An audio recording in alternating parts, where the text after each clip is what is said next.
Hello, हर हर महादेव, श्री शिवाय नमस्तुभ्यम। आज मैं आपको सुनाने वाली हूँ बहुत ही प्यारी सी और बहुत गहरी सीख देने वाली कहानी। यह कहानी है एक धोबी और पंडित जी की, जिसमें खुद भगवान नारायण देख रहे हैं कि इंसान कैसे काम कर रहा है। तो चलिए सुनते हैं। एक बार एक पंडित जी थे। वह रोज सवेरे तालाब में नहाने जाते थे। पहले के लोग क्या करते थे, तालाब में नहाते थे और नहाते नहाते सूर्य देवता को जल देते थे। जैसे ही पंडित जी नहा रहे थे, उधर धोबी कपड़े धो रहा था। धोबी कौन था? राजा का धोबी। राजा का धोबी मतलब प्रधानमंत्री का ड्राइवर।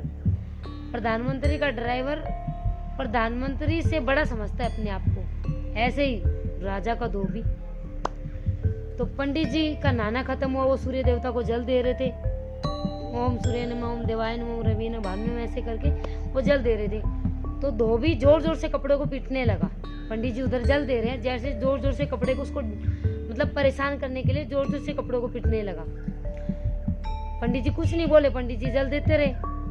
और फिर उनके जो जैसे वो जोर जोर से कपड़े पीट रहे थे, तो उनका गंदे पानी के छिंटे पंडित जी के हाथों पर लग रहे थे। पंडित जी का जैसे जल खत्म हुआ, और ये सब भगवान नारायण देख रहे थे। भगवान नारायण ये सब दोनों का देख रहे थे। जैसे पंडित जी का जल खत्म हुआ, तो पंडित जी धोबी को सुनाने लगे, तुम्हें दिखाई नहीं देता क्या मैं जल दे रहा हूँ? थोड़ी देर तुम रुक सकते थे। ऐसे ऐसे दोनों में बहुत बहस हो गई। दोनों आपस में गाली गलौज करने लगे एक दूसरे को। और उधर भगवान नारायण ने सुदर्शन को भेजा, जाओ धोबी का गला काट कर लेकर आओ।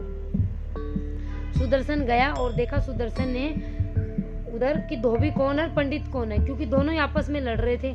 सुदर्शन को समझ में ही नहीं आ रहा था कि किसका गला काटूं। सुदर्शन वापस चला गया। भगवान नारायण ने बोला, क्या वो गला काट कर लेकर आए?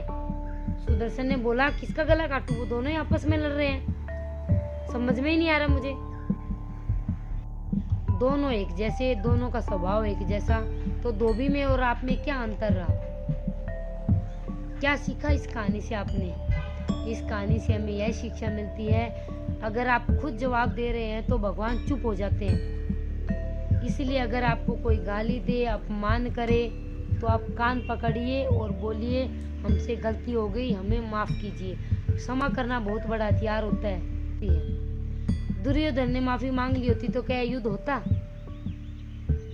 यह माफी की तलवार है ना, लोहे की तलवार से ज्यादा शक्तिशाली है। इसलिए जवाब मत दो, भगवान के ऊपर छोड़ दो। अगर आप भगवान के ऊपर छोड़ेंगे तो भगवान खुद जवाब देंगे। इसलिए हमें भगवान पर भरोसा रखना चाहिए। भगवान सब देख रहे हैं और सही समय आने पर न्याय भी करेंगे। तो कैसी लगी आपको यह छोटी सी कहानी? लाइक करें, शेयर करें। अगले वीडियो में एक नई कहानी के साथ फिर मिलती हूँ आपसे। तब तक के लिए हर हर महादेव, श्री शिवाय नमस्तुभ्यम।